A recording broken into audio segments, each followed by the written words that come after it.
Chapter 65. A premise is either a sentence denying something of something, which a negation, as, as, as for example, Socrates does not love, or it is a sentence affirming something of something, which is affirmation, as Socrates does love. The term is that into which the premise is resolved. A syllogism is a discourse in which, when two things have been laid down or acknowledged as true, that necessarily follows from the things laid down and follows because of them. Thus, for example, of the premises laid down, the conclusion is made without any need of external support. Occasion is an examination directed to acceptance or rejection, that is to say, denial or approval, with respect to knowledge and speculation. An interrogation is an inquiry requiring a detailed or full answer.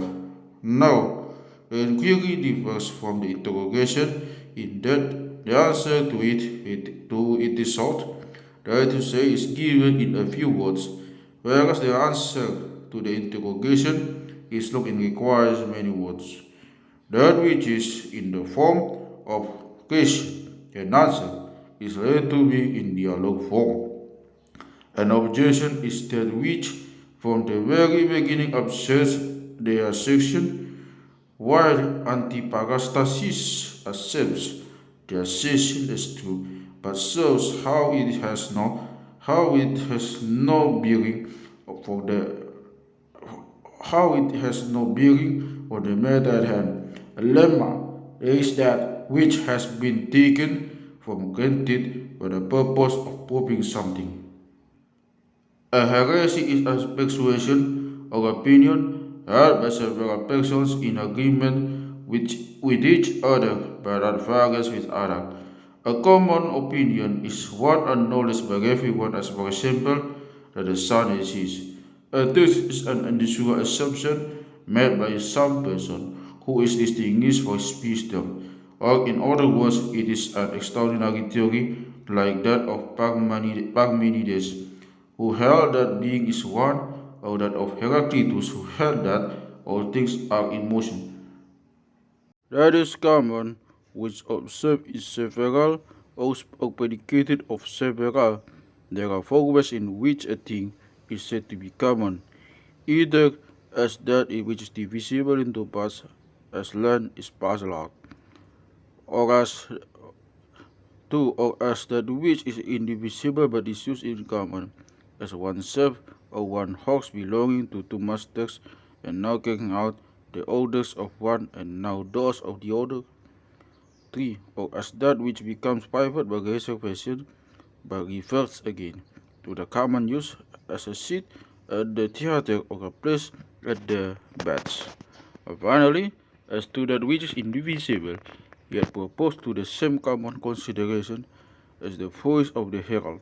It is, in this last sense, that the expression having a common name is to be understood with respect to equivocal and univocal terms.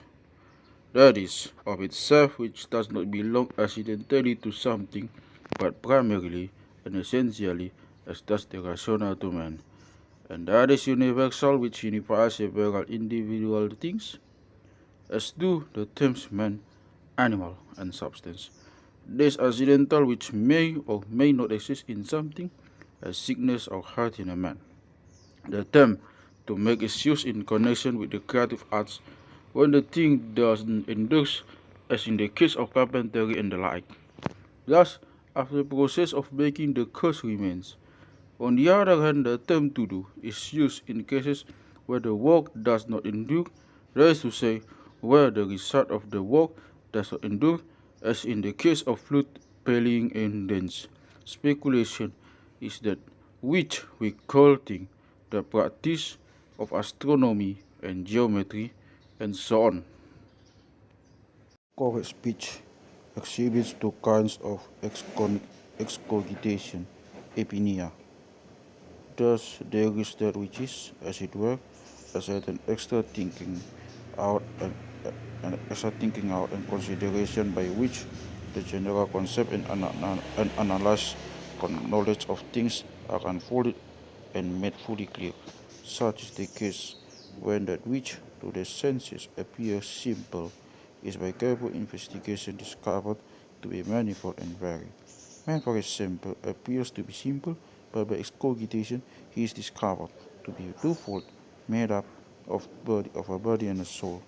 The other kind is that which, through a combination of the sensitive and imaginative faculties, from things which exist, makes up and imagines things which do not, and produces a figment of thought, such the concoction of fabulous centaurs, sirens, and trigraphs. For this kind has taken parts of wholes and quite freely and repeatedly composing something else. From these parts has in thought and speech given form to things, and speech given form to things never seen in reality and substance. Then, by taking on material form, also it has produced eros, and this is called simple excogitation. When one predicates the things contained in something of the thing contained, we have redundance. For example, both the animal and the biped are included in man, and in Socrates, both the cultivated and the wild. If then one should predicate this of man or Socrates, and say that man is a two-footed animal, or that Socrates is something wild and cultivated, he would be taking redundantly by saying that the same thing several times over. This redundance because these things are contained in man and in Socrates, so that by mentioning the latter one also reveals for the former. Nearness is a relation, and so is fondness. That is to say, friendship, and so is position and participation and connection. Furthermore, we call relation that connection, habitude, and disposition to which and such a thing was expressed by whither, whence, and where. It must still further be known that among four men there are six relations, that of the first to the other, that of the first to the other three, which makes three relations, that of the second to the last two, which makes five, and that of the third to the last one. Thus, it turns out that the four have six relations, and among five men these are 10 relations.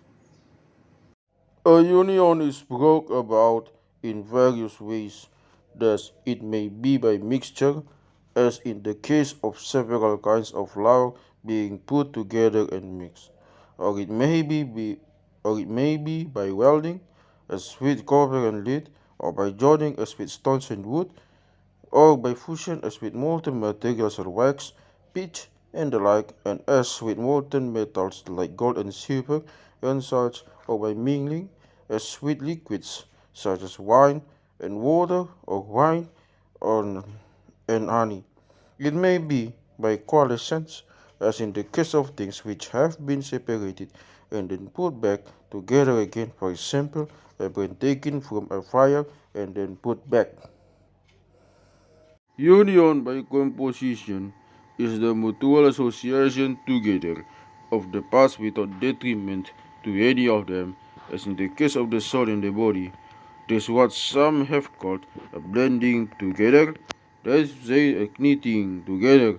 One must know, however, that while some of the fathers did not accept the term blending in connection with the mystery of Christ, union by composition was acceptable to them all. This union, which is by composition, is the hypostatic union. The thing which subsists of two natures is one hypostatically.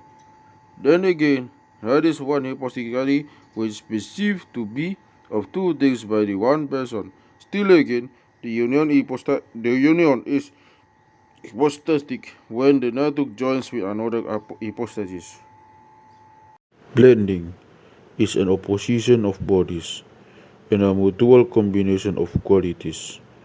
And again, blending is an inanimate union of bodies and with an intermingling of the qualities. Blending is the concurrence of substances of different sorts accompanied by the interpenetration of the qualities associated with them.